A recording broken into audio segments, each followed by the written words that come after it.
Hi, Brian. Hi, Glennis. We're back. We're back. And we're so excited for season 2. Yeah. It's giving. How are you feeling coming back into Vibes Only season 2? A lot has happened. I feel really good. I think we talked about this when we were like, should we bring the pod back? So much has happened and so quickly. And the information like overload and all the headlines are really exhausting. And I was like, I need Vibes Only for myself. One, to sit down and actually look at what is important and the bigger picture stuff as well. We created Vibes Only in the beginning to follow the election cycle. 2024 was like the most important election of our lifetime, which I think we stand by.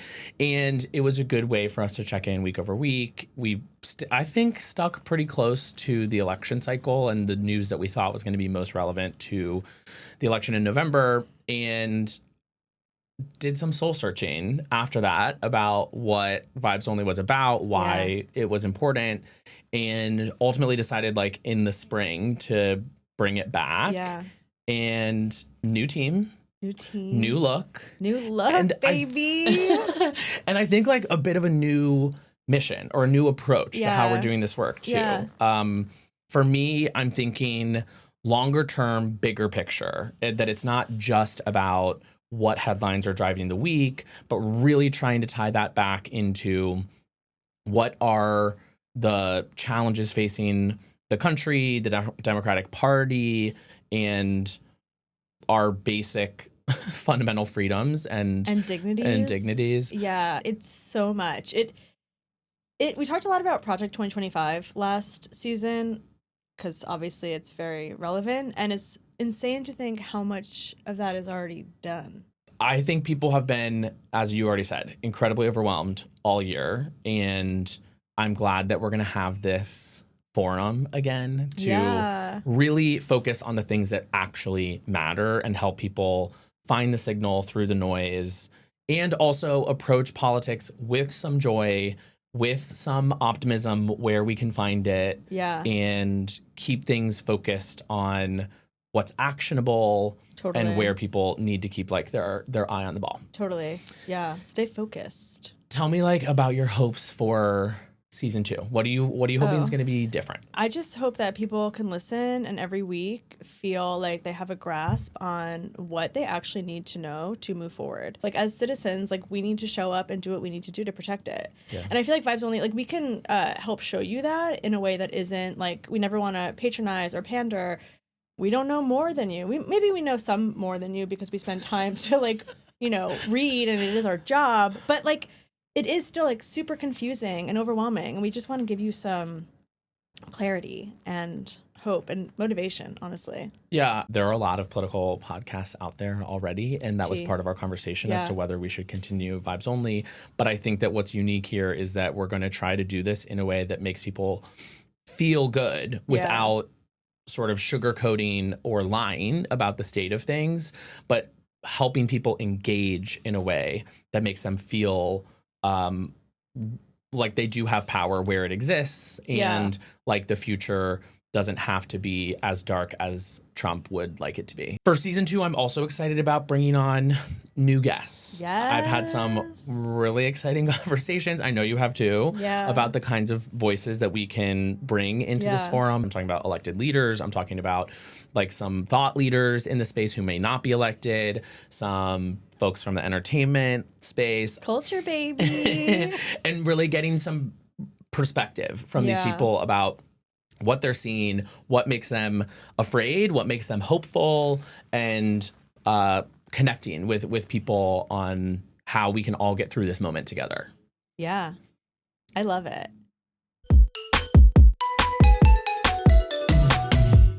We've both been up to a lot outside of Vibes Only. Do you want to share anything about what has happened in your professional or personal world since we recorded our last episode? Well, I did go to the Mayhem Ball last week. I'm going to talk about Lady Gaga every episode. But yeah, I am a senior advisor at Way to Win, which is a donor hub and strategy center for the left. And we took a beat after the election and thought, okay, what can we do? What can we build? How can we still keep audiences engaged? And we built a new program online called We Are the 3.5%, it stems from Erica Chenoweth, who's a very distinguished political scientist out of Harvard, wrote a paper about how it only takes 3.5% of a population to participate in sustained nonviolent resistance to influence change. And I saw that and thought, okay, well, this is hopeful. 3.5%, like, we can do this. We can show up in different ways, and we've been building that program, and it's really resonated with a lot of people. So that's what I do every day. What's up with you? What have you been doing? Yeah, I sort of took a step back a bit from content, particularly at the beginning of the year. I have not been producing as many videos and things. I still do daily news updates in my stories, but I have been really focused on Oath. We've more than doubled the size of our staff since last November, with a goal of 10xing what we did in 2024 for the 2026 midterms. So it's taken 100% of my time and focus, and I really feel like this fall felt like the moment for me to reinvest in content and digital comms and vibes only. Like, I'm excited for this to be a forum where I really can, with you, explore more of these subjects that I haven't been able to take the time out to talk about throughout the year. Yeah, we're stoked. It's going to be great. And 2026 will be here before we know it. Before we go there, I think we owe it to our listeners. To what? You're scaring me. To acknowledge the absolute clusterfuck of 2025 so far, because we unfortunately were not there to hold everyone's hand as we went through what we have been through. I'm curious what you think are the most important stories or political developments first 6 months of the Trump administration. I mean, some of the things that come to mind immediately, which I do lose sleep over, is one, like the corruption of it all, the shutting down of the DOE. Really, I mean, we knew it was coming. It was Department of Education. Yeah, thank you. It was in Project 2025, but it happened quite quickly. And then, I think Linda McMahon of WWE fame, running that shop, and she had that. She didn't even. Running it into the ground. Right, closing it down. Running it through a wood chipper. Yeah. And then the one I think that really chaps my ass and is really just heartbreaking is the shutting down of USAID. Yeah. Which they're projecting now that will contribute to over 14 million additional deaths by 2030. That's kind of unfathomable. I know. Like, our brains aren't even equipped to understand death at that scale. The big stories that I think were big news generators that stand out to me for the year, the tariffs, which are ongoing and continue to drive the entire economic conversation. And even more so now that they're truly in effect for all of us online shoppers. Hitting hard. Yeah, for sure. The Doge cuts, which you alluded to across departments. Signalgate. Oh my God, I forgot about Signalgate. Signalgate was huge for a month. What Pete Hegseth, the Secretary of Defense, he announced pseudo war plans. Yeah. In a signal chat with a reporter. Who I said would not be confirmed. If we recall back to our predictions from last year, I said Hegseth would be the one to not get through. Because he's comically bad. Well, yeah. I mean, I guess being optimistic. Exhibit A, yeah. And then on the flip side, other stories that I think broke through this year that have been driving optimism for me, we had the largest protest ever recorded in American history. No King's Day. There's going to be another one, October 18th. Mark your calendars. Is another one coming up. I don't think we talk about that enough. And the Mamdani win. Honestly, Mamdani winning the New York City mayoral primary in June has totally shifted the national conversation, particularly around where the Democratic Party is heading. So I think that tracks or ranks up there for stories for the whole year for me as well. Let's talk more about what's happening right now, because what has happened, and we gotta sort of dive into what we can wrap our arms around right now. Yeah. I feel like the biggest news that's being missed this week, the Trump family more than doubled their net worth. Yeah. Making over $5 billion from a crypto scheme. So If you have not heard about this, which I wouldn't blame you for because no one is talking about it, Nope. which is so bananas. Purposely they're not talking about it. World Liberty Financial and the Trump family launched a new crypto. Yeah, the Trump coin and the Melania coin. And that started trading this week that boosted the family's wealth on paper by roughly $5 billion. Despite the digital token sinking in its first 2 days of being listed on the exchange. So it started at like 40 cents and then is down 48% from its peak so far. Yeah, and like back to my like corruption thing that I won't let go of. Trump, a mere weeks or potentially it was 1 or 2 months ago, he was inviting the biggest buyers to the White House to meet him. Yeah. It's so corrupt. No, it's brazen and weirdly Trump has created this culture where if you don't exhibit or display any shame about something and do it out in the open, they think that that makes it okay. They prefer that too. Absolutely. Yeah. A lot of Republicans on the record saying this is the most transparent administration there's ever been. This is the most like information that any administration has shared in it. Telling someone that you're going to rob them before you rob them doesn't make it less of a crime when you rob them. Like it's horrifying to me. And when we think about what the expectations were pre-2016, before Trump refused to divest from his family's businesses, release his financial disclosures, the expectation of presidents was that they would, in every way, remove themselves from anything that could drive profit for themselves personally while they're in office. But while in office, to use the White House to sell Teslas and computers everywhere, host dinners where you're charging people personal, like money that goes to you personally in order to attend, trying to essentially amplify and elevate your corporate backers in so many respects. There's going to be a MMA fight at the White House. It's disgusting. And it's like very clearly rewarding the people who put him in office with money, right? And I think that there's like been a maybe gray area in the past around people know that big donors get ambassadorships. Well, this and is there's a hot dark money topic. Right, exactly, right. And there is like shady stuff that happens, but I just don't know that people understand how far gone this really is compared to what has happened in the past. The train has left the station. Like, it is so corrupt. It's bribery and corruption out in the open, and all fits under the umbrella of Trump saying, I could shoot somebody in Times Square and get away with it. He has proven that to be absolutely true. And we'll talk about it more this season, but I'm chomping at the bit for what this means for the next Democratic administration. Aside from the highway robbery that Trump is pulling off this week, what else is driving your vibes? My vibe was a little disgruntled over the past like 48 hours with the internet discourse just being like, Trump is dead, he's dying. Oh my God, yes. And here's, I'm like a little torn because I recognize that Republicans did that to Biden like ad nauseum. Wait, if people are not as chronically online as you, hit us with like, what are you talking about?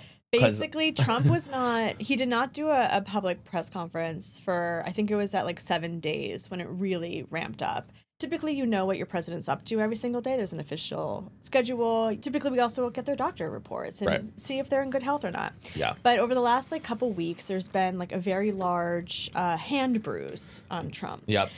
And, you know, no one heard from him, and he wasn't looking as orange as he typically was. So people were like, he's dying. And the internet just took that and ran with it. Yeah. Which it was trending on Twitter. It was Trump is dead was trending on Twitter. Which, removed from the fact, I don't like to speculate in death. That's my Catholic guilt. But there's a responsibility, as he is one of, if not the most important men in the world. If he were to no longer be on this celestial plane, we would have to know about it. Like, economies would stop. Things would happen. So that, I don't love that, like, conspiratorial thinking, because it, like, it kind of wrapped like it makes me uncomfortable with how people view like just the news and information, how they speculate. But he wasn't seen or heard from, which was shady. Yeah. But he showed up yesterday for his press conference and he did really well. Yeah, I would, from my perspective, a corner of the internet absolutely whipped themselves into a frenzy, genuinely convinced that Trump was either dead or incapacitated, had a stroke, because he had not been seen in public. I didn't participate in the dialogue, and I find it really annoying. It is a perfect encapsulation of current internet culture that encourages everyone to play into whatever is getting clicks. And people knew, content creators especially, I'm friends with a bunch of them, no shade, but also kind of shade. Content creators knew that was going to get played and people would love to consume more content about Trump being dead. And there really was no basis for it. It was a lot of internet sleuthing and conspiracy theories. It felt like we were chasing Easter eggs on a Taylor Swift tour or something. A waste of time. Yeah. It's just kind of like, I don't like participating or indulging in that corner of the internet, even though when it starts to go, everybody seems to run in the same direction. And people, once a press conference was scheduled on Tuesday, were genuinely convinced that was some kind of announcement. And I'm not saying that the White House wouldn't lie. I think that they would. I'm not saying that Trump is in good health. I don't think he is. I don't think he ever has been. But I just think that we should all be careful about playing so hard into wishful thinking on any. Yeah, it is crucial that we remain as fact-based as humanly possible as we move forward in this highly corrupt world that is full of mis and disinformation. For sure.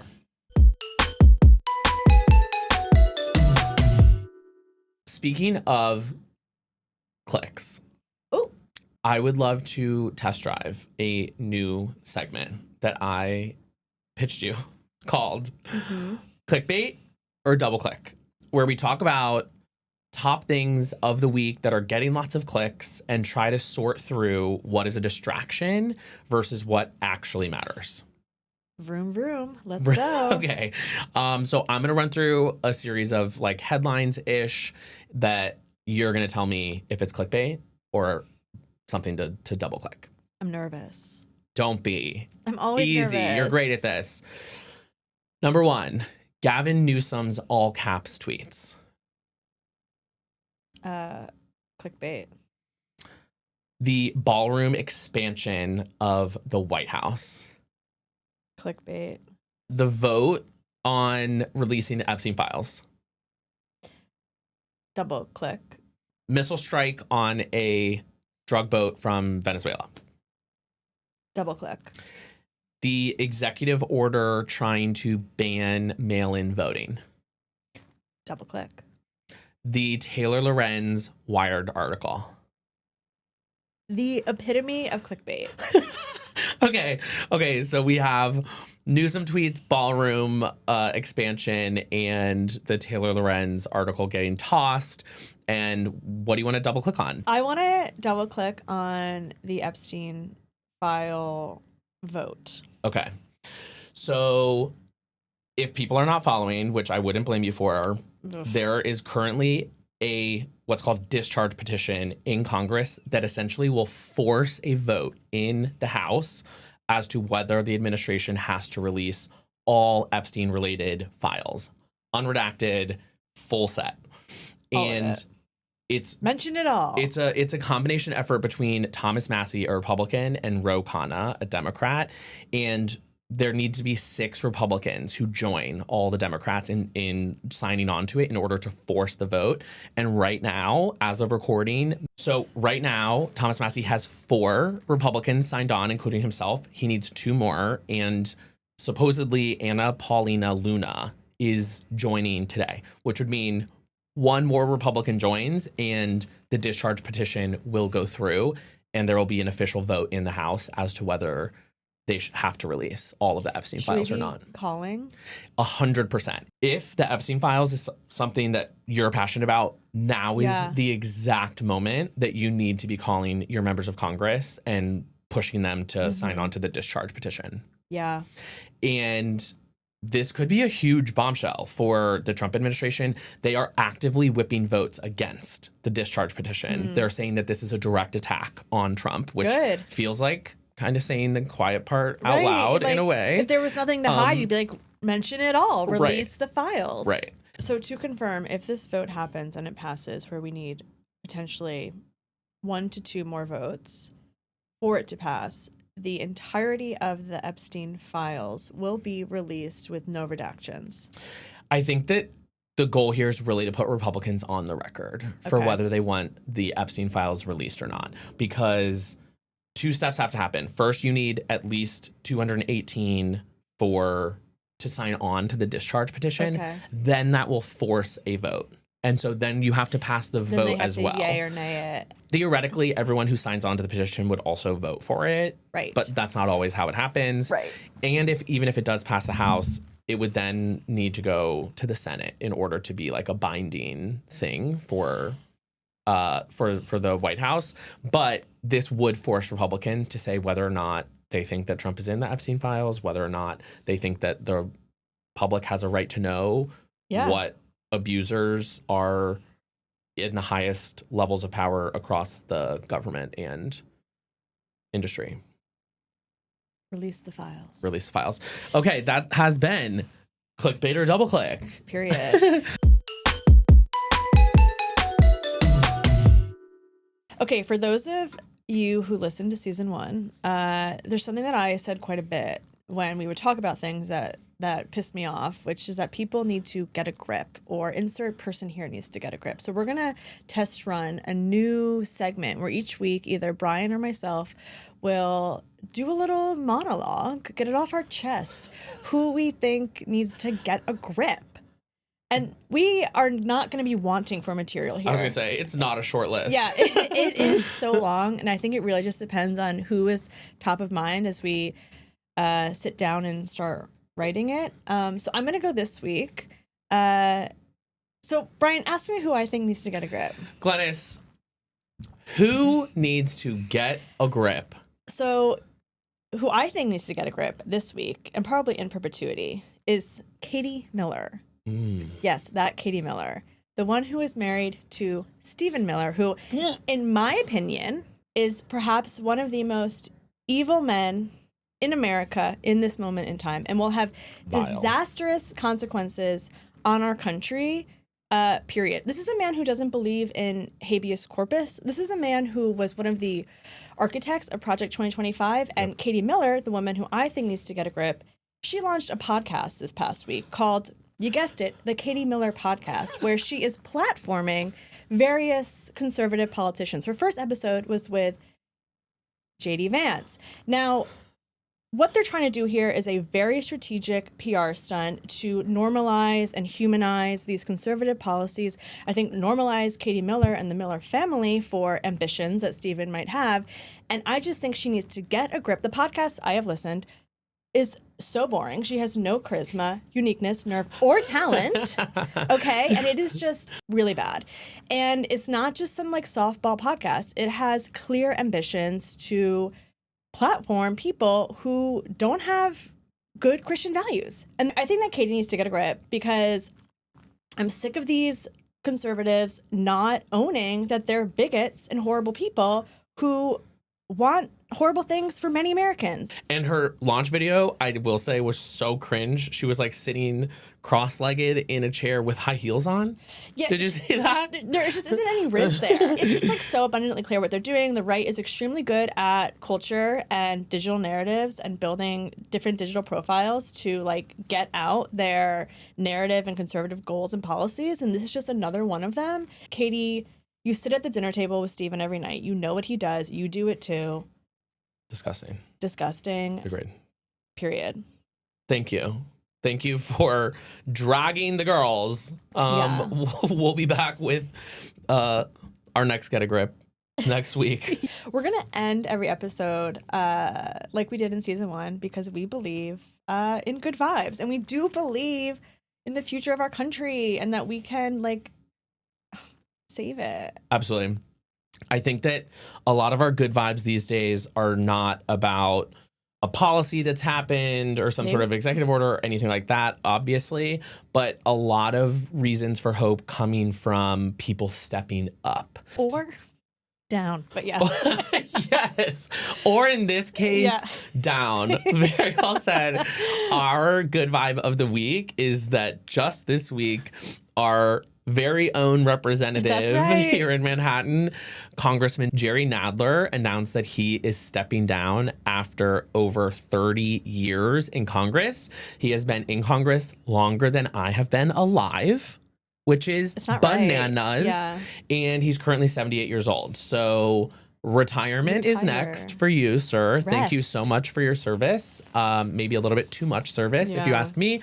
But that means that we are going to have a really exciting opportunity for fresh ideas and leadership here in New York.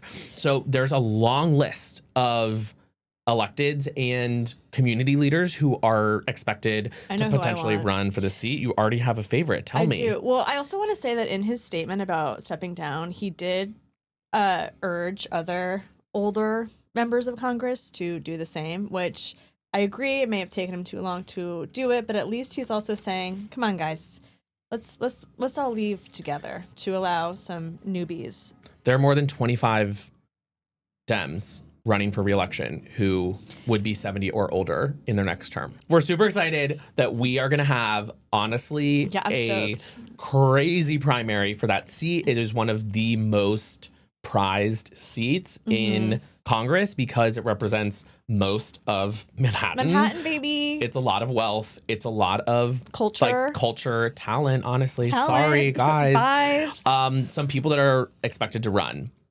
Potentially some local electeds, including Assemblymember Michael Lasher, my city council member, Eric Botcher, and then some star power people as well. If you list my lady. Jack Schlossberg is being rumored to run. For those who don't know, he is a Kennedy. He's the grandson of JFK. Carolyn Maloney, who was in Congress and is also in her 70s. Lena Khan. That's my girl. Okay, who was the FTC chair. She is iconic.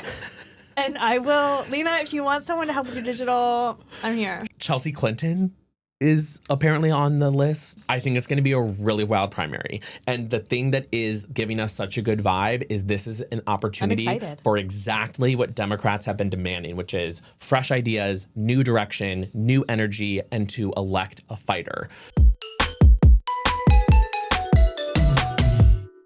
And with that, we are officially back for season 2. Thank you all so much for sticking with us. Thank you for all of your support after season 1. We got so many messages of people asking us to continue the podcast. And once we announced that we were coming back, I have amazing messages. Never felt more love. Yeah. So thank you all so much. Please share Vibes Only with your friends. We are, of course, published on all podcasting platforms, Spotify, Apple, etc. We're also going to be really investing in YouTube. And we have a new Instagram, which will be all Vibes Only content. And we're launching on TikTok as well. Follow across all platforms, share with your friends, and get excited for what season 2 is going to bring your way.